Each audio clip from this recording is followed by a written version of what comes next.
Hello everyone. So in today's video, I will discuss one answer of sociology optional with you. So the question here is critically examine the positivist approach in the sociological studies. So this is a 10 marker question that came in the 2013, and whenever we have to write such kind of questions, firstly we have to understand that हर एक question के साथ जब कोई keyword attached होता है तो उस question का मीनिंग, उसका इंटरप्रिटेशन और कैसे हमें वो लिखना है वो डिफर करता है। अब यहाँ पे जब क्रिटिकली एग्जामिन एक कीवर्ड है, किसी भी थ्योरी के साथ अगर ये कीवर्ड होता है तो सबसे पहले आप इनिशियली बताएंगे थोड़ा कि वो थ्योरी क्या है, what does the theory is about. उसके बाद आप उसका क्रिटिसिज्म लिखना शुरू करेंगे एंड लास्टली आप बताएंगे जो कंक्लूजन हमारा पार्ट होता है। तो कंक्लूजन पार्ट में आप उसकी थ्योरी की मेरिट्स के बारे में बात करेंगे एंड देन अगर कोई न्यू थ्योरी आई है जिसने उस थ्योरी की लिमिटेशंस को कर्व किया है, देन आप वो कंक्लूजन में मेंशन करेंगे कि उस जो थ्योरी की जो कमियां थी that led to the formation of new theory and which is a very comprehensive solution for the societal problem or say any change. So this is how you have to approach such kind of questions. अब अभी हम पहले इस question को discuss करते हैं। Lastly I will tell you कि आप अगर इस क्वेश्चन के साथ कीवर्ड कोई डिफरेंट होता है तो आप उसको कैसे लिख सकते थे। So let's start the video. First of all, question is, again I will repeat the question, critically examine the positivist approach in sociological studies. तो इंट्रोडक्शन पार्ट में what I will do is कि मैं positivism को ही बताऊंगी that what is positivism. अब एक standard definition है जो अगस्ट कॉम्टे, जो हमारे सोशियोलॉजिकल थिंकर है, इन्होंने ये एक स्टैंडर्ड डेफिनेशन पॉजिटिविज्म की दी थी क्योंकि वो फाउंडर माना जाता है इनको पॉजिटिविज्म का। तो positivism is an approach of studying the sociology which aims at employing principles similar to that of natural sciences. और lastly I have written कि अगस्त कॉम्टे ने डेफिनेशन दी थी। अब इस इंट्रोडक्शन को लिखने का एक और तरीका हो सकता है that Auguste Comte defined positivism as this. ठीक है, तो फिर आप डेफिनेशन लिख सकते हैं। बट द थिंग इज कि मैंने पहले भी आपको वीडियोस में बताया कि सबसे पहले आप कोई डेफिनेशन लिखते हैं, उसके बाद आप थिंकर का रेफरेंट पॉइंट ऑफ व्यू में लिखते हैं। That is the right approach जब आप किसी एकेडमिकल एग्जाम को लिख रहे होते हैं। So now let's come to the body part.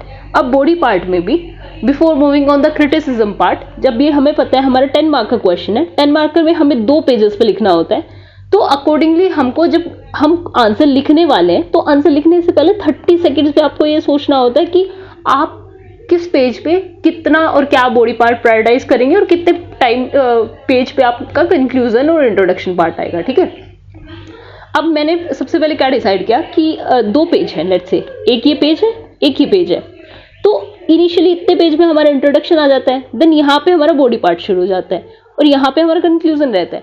तो बॉडी पार्ट में हमारी 2 हेडिंग्स होगी।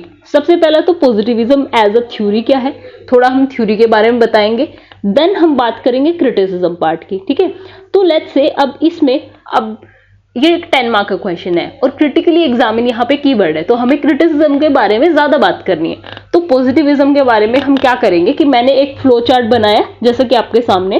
फ्लो चार्ट में फिर जो पॉजिटिविज्म की जो थ्योरी की जो रेफरेंस है और उनके जो पोस्टुलेट्स हैं, तो वो मैंने यहाँ पे एक फ्लो चार्ट के हेल्प से दिखाया है।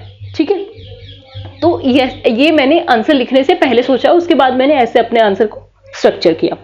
सो यहाँ पे characteristic of the positivism that they focus on the external reality, they use the scientific methods, establish cause and effect relationship and follow inductive approach. So this is the characteristic of positivism. अब देखो हमारे सिर्फ इतने part में including the introduction part हमने पूरा theory को ही बता दिया है कि व्हाट इज द पॉजिटिविज्म। ठीक है, अब यहाँ से हम जो क्रिटिसिज्म है और हमारा मेन बॉडी पार्ट है यहाँ से शुरू होता है।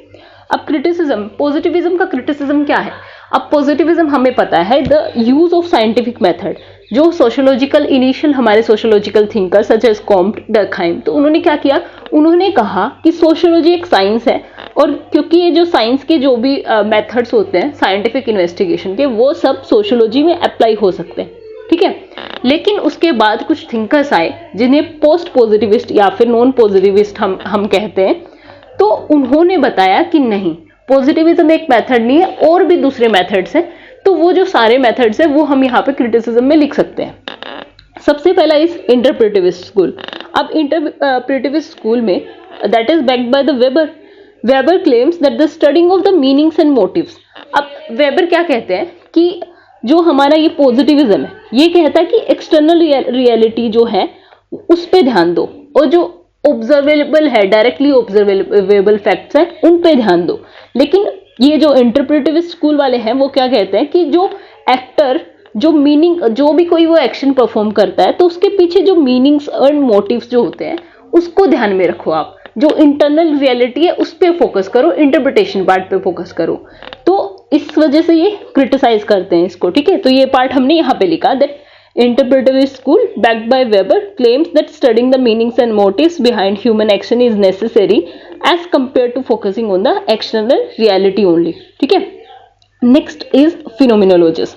अब phenomenologist such as Peter Berger, तो इन्होंने क्या किया, he focused on the subjective understanding of the reality. अब क्या है कि जो ये जो हमारा पॉजिटिविस्ट अप्रोच है ये कहते हैं कि जो डायरेक्टली ऑब्जर्वेबल है आपको फैक्ट सिर्फ आप वो देखो। लेकिन ये जो क्या कहते हैं फिनोमिनोलॉजिस्ट कहते हैं, ये कहते हैं कि जो कोई भी रियलिटी है उसको सब्जेक्टिव पॉइंट से हमें देखना है।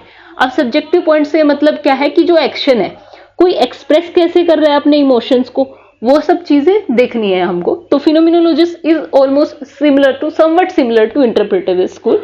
सो for example, meaning do not exist independent of the actor.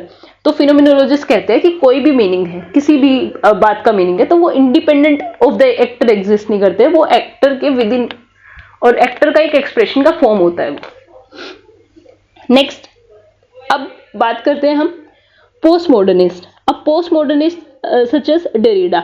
अब ये देखो, what I have done is कि मैंने स्कूल वाइज अप्रोच किया है। कि स्कूल वाइज का मतलब ये है कि इंटरप्रेटिविस्ट ने ये बोला है, पोस्ट मॉडर्निस्ट ने ये बोला है, देन इंटरेक्शनिस्ट ने ये बोला है, और उसके साथ साथ मैंने एक थिंकर का नाम कोट किया है। अगर आप किसी थिंकर का नाम कोट कर रहे हो, well and good, you will get some extra marks. अगर इन केस आपको कोई थिंकर याद नहीं आ रहा है तो उस केस में अगर आप जो स्कूल है अगर उसका भी नाम लिखेंगे, that would work well. So post modernist like Derrida claims that reality can be studied in many different ways and hence rejects the meta narratives of positivism. meta narratives क्या होता है, जो grand theories भी हम बोलते हैं meta narratives को। positivist क्या करते हैं कि कोई भी मतलब ये facts को observe करते हैं तो फिर ये कोई थ्योरी बना देते हैं, फिर ये कहते हैं कि ये थ्योरी हर जगह एप्लीकेबल है। लेकिन जो पोस्ट मॉडर्निस्ट है वो इसमें बिलीव नहीं करते, वो कहते हैं कि रियलिटी बहुत सारे डिफरेंट तरीकों से स्टडी की जा सकती है। Next, interactionist. अब इंटरेक्शनिस्ट में थे मीड। तो Mead believes that both actions and interactions are the driving force behind the social action. अब ये क्या कहते हैं कि जो एक्टर है वो सोलली परफॉर्म नहीं करता है, वो सोसाइटी भी है एक, तो सोसाइटी में जितने भी लोग होते हैं उसके साथ जो वो इंटरेक्शन करता है वो इंटरेक्शन भी नेसेसरी है, वो उसको रीड करना भी जरूरी है, as both are the driving force behind the social actions.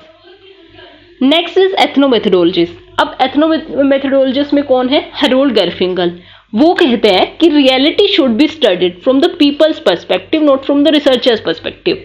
अब क्या होता है कि हम जो सोशोलॉजिकल स्टडीज में मेनली क्या होता है, कोई भी रिसर्चर होता है, what he will do is कि वो यहाँ पे लोगों पे स्टडी करेगा and then he will write some documentary, या फिर कोई ऐसे लिखेंगे वो, तो हम उनको रेफर करके हम लोगों को स्टडी करते हैं, फिर हम बताते हैं कि सोसाइटी इस तरीके से वर्क करती है। लेकिन एथनोमेथोडोलॉजिस्ट क्या कहते हैं कि जो रिसर्चर सोच रहा है, रिसर्चर का पर्सपेक्टिव है, वो इंपॉर्टेंट नहीं है, इंपॉर्टेंट इज कि पीपल्स पर्सपेक्टिव इज इंपॉर्टेंट, कि उनके अकॉर्डिंगली वो अपनी सोसाइटी को कैसे देखते हैं। Okay, next is objective anarchism. Objective anarchism में है होकेमर। Horkheimer criticized positivism as focusing on the status quo, while reality is subject to the change. अब ऑब्जेक्टिव एनार्किज्म क्या होता है, जो पॉजिटिविज्म है वो किसी भी बात पे अगर इन्होंने कोई थ्योरी दी है तो दे विल से कि ये थ्योरी हर जगह एप्लीकेबल है, दैट इज वाई यहाँ पे स्टेटस को में ये बिलीव करते हैं। बट जो होकेमर है वो क्रिटिसाइज करते हैं पॉजिटिविज्म को, ठीक है। वो कहते हैं कि reality can be changed as well. एक सिचुएशन है और एक थ्योरी है वो हर सोसाइटी में एप्लीकेबल नहीं हो सकती है। अब जैसे रिलीजन है, Religion is functional in some societies, but it's not functional in all of the societies. It can be dysfunctional as well. Next is Karl Popper. अब कार्ल पोपर सेज कि जो पॉजिटिविज्म है वो किल करता है of the critical spirit of the science and it presumes hypothesis to be true. तो अभी जो कार्ल पोपर है वो क्या कहते हैं कि कार्ल पोपर के अकॉर्डिंग कोई भी थ्योरी है उस थ्योरी को फोल्सिफाई करना जरूरी है. फोल्सिफाई करने का मतलब है कि ये बताना जरूरी है कि ये थ्योरी कहाँ पे एप्लीकेबल नहीं होती है. लेकिन जो पॉजिटिविज्म कोई भी थ्योरी को बताता है कि ये हर जगह पे जहां जहां पे एप्लीकेबल है, तो पॉजिटिविज्म उस चीज के बारे में बताता है. लेकिन कार्ल पोपर इस चीज को क्रिटिसाइज करते हैं कि आप ये बताओ कि ये थ्योरी कहां पे अप्लाई नहीं हो रही है. That means falsification of the facts is important. Lastly we will conclude saying that while positivism has its merits, complete reliance on the empirical data can hinder the comprehensive understanding of the society. Therefore, methodological pluralism as advocated by the J.S. Mills should be considered by sociologists.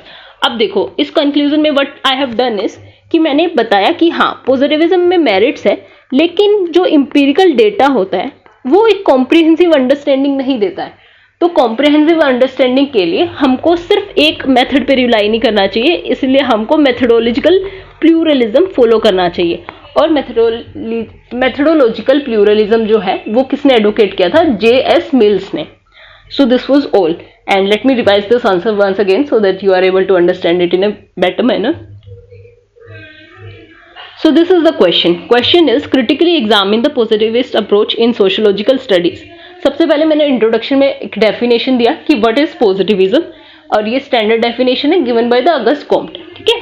Then मैंने बताया कि characteristic क्या क्या है positivism के. ये external reality को study करता है, साइंटिफिक मेथड फॉलो करता है, कोज इफेक्ट रिलेशनशिप एस्टैब्लिश करता है और इंडक्टिव अप्रोच को फॉलो करता है. अब जब कोई भी मैंने आपको बताया कि क्रिटिकली एग्जामिन जब कीवर्ड होता है तो सबसे पहले आप बताओ वो थ्योरी क्या है, देन उसके बाद आप क्रिटिसिज्म दो. अब यहाँ से क्रिटिसिज्म हमारा शुरू होता है. फिर हमने बताया इंटरप्रेटिव स्कूल, वो कहते हैं कि मीनिंग्स और मोटिव्स यानी कि इंटरनल रियलिटी भी इंपॉर्टेंट है with along with the external reality. Then phenomenologist कहते हैं कि सब्जेक्टिव अंडरस्टैंडिंग जरूरी है of the reality. Then comes the post modernist who says कि जो रियलिटी है वो बहुत सारे अलग तरीकों से स्टडी किया जा सकता है, एक ही तरीका नहीं है रियलिटी को स्टडी करने का. नेक्स्ट आते हैं इंटरेक्शनिस्ट. वो क्या कहते हैं? वो कहते हैं कि एक्शन और इंटरेक्शन दोनों ही ड्राइविंग फोर्स है behind the social action. Next is ethnomethodologist. अब एथनोमेथोडोलॉजिस्ट में है हैरोल्ड गैरफिंकल. अब ये कहते हैं कि जो पीपल्स पर्सपेक्टिव होता है of their society, of their traditions, that is important rather than the researcher's perspective. Next is objective anarchism. जो होकेमर है वो क्रिटिसाइज करते हैं positivism as focusing on the status quo. वो कहते हैं कि पॉजिटिविज्म स्टेटस को में बिलीव करता है, लेकिन reality is subject to change. Next Karl Popper कहते हैं कि फॉल्सिफिकेशन जब फॉल्सिफिकेशन ऑफ फैक्ट्स नहीं होता है तो वो थ्योरी वैलिड नहीं होती है. So lastly we concluded saying that positivism की कुछ मेरिट्स हैं, बट ये complete reliance on the empirical data is not good for the comprehensive understanding. ठीक है. तो therefore methodological pluralism advocated by the J.S. Mills should be considered by the sociologists. So I hope you are able to understand this answer. So this was all from my side. Thank you so much.